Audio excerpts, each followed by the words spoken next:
Christopher was very generous and very helpful and gave us over a number of months, because we kept finding bits that we'd forgotten when I rushed through the book at a rate of knots, writing down all the words and names that I thought we were going to need, and that was done, in fact, before Michael and I actually wrote the episode. Subsequently, we put things in and we took things out, so we didn't need some things and we found we needed others. And poor Christopher was bombarded in the south of France with applications for another tape, please. Could you tell us how to pronounce this word or this piece of Elvish? The two problems really were, one, as you know, so many places have different names in different languages, and we settled up fairly early on that we would stick with one name, that we wouldn't adopt the different names that are given to Minas Tirith or Minas Morgul. We wouldn't give them their other names. We would try and keep with one particular name, so as not to confuse people. The other problem then was how to say them. And Christopher provided us with a table of pronunciations. I thought you would like to hear a little part of it. I think it's rather long, so for those people who are not absolutely besotted with the book, we won't play you all of it, but I'd like you to hear the opening, some of Christopher's early remarks, some of his remarks about my typescript, which went awry every now and again. I didn't actually commit the cardinal sin of putting dwarfs instead of dwarves, but I did do some... on the Radio Times cover. Ah, did they? I didn't notice that. Well done. Well done. That wasn't us. We don't write for the Radio Times. But you can write them a letter about it. Or two. We'd like to play you part of Christopher's pronunciation tape. I think it will be of interest to some of you. And I think you might like some of his side remarks too. And for those of you who've always thought that Celeborn was Celeborn, well, and that Sauron was Sauron, there's news for you.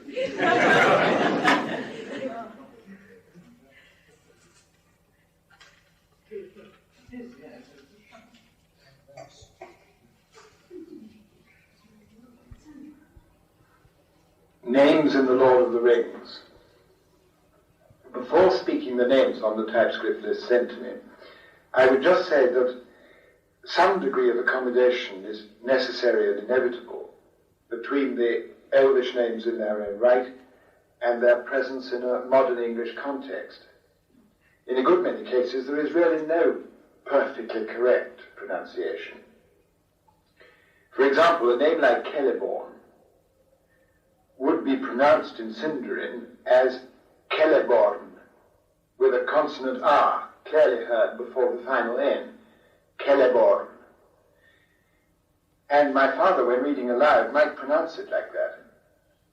But I don't think that it's in any way necessary to put in the R's in a dramatization. It may even be undesirable.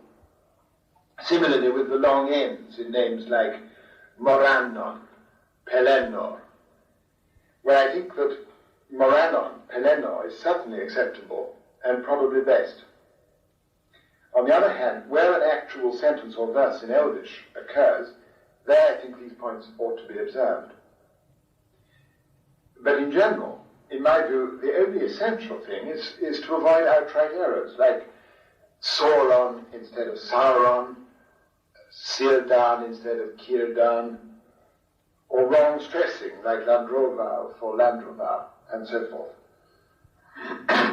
I will now go through the words in the order of the typescript with a very few comments interspersed here and there. Ted Sandyman, Gandalf, Meriadoc Brandybuck, Eregion, Gollum, Smeagol, Deagol. Despite the spelling and accent, my father himself did not pronounce these names as Smeagol and Deagol, but as Smeagol and Deagol. Sauron, Mordor, Gil-galad, Elendil of Westerneth, Radagast,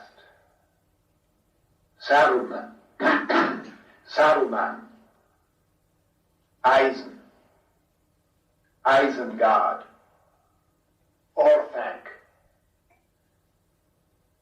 Gwaihir the Windlord, Anduin, Isildur.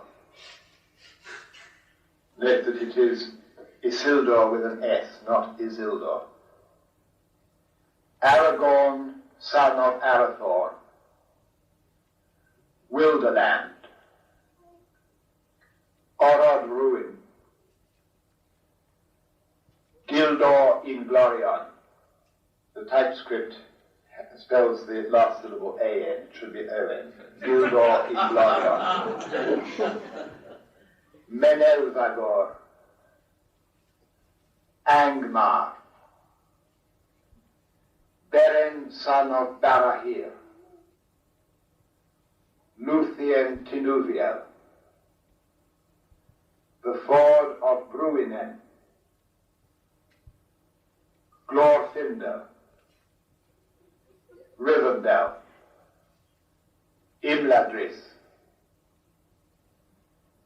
Elrond Half-Elven, Arwen Undomiel, Dunedain, Dunadan, Legolas, Gimli, son of Glowin, Boromir, Faramir, Theoden, son of Thengel, Grima, son of Galmod, Gondor, Minas Tirith, Celebrimbor of Hollin, Númenor, Dol Guldur, Miruvor, Mithril, Dworodelf, Keled Zaram, Kibil Nala, Caradhras, that is voiced th as in then, not voiceless as in thin. Caradhras. Hithaglir, spelled in the typescript Aiglin. Wait a minute. This name, by the way, surely doesn't occur in the actual text of The Lord of the Rings, only on the map, where it is written, as in the typescript, Lin. This was an error made by me.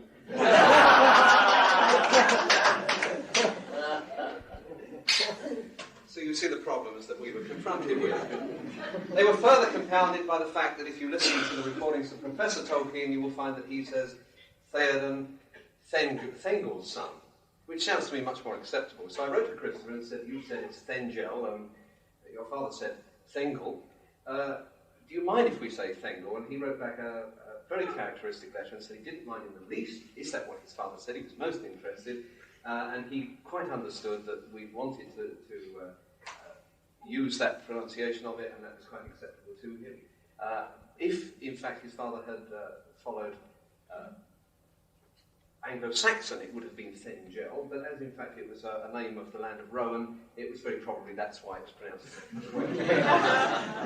I would like to say at this point, before we're joined by the actors and the producer and the composer, and find out just how hard that was to put into practice, and it wasn't easy, I would like to say at this point that we are very sorry that we can't play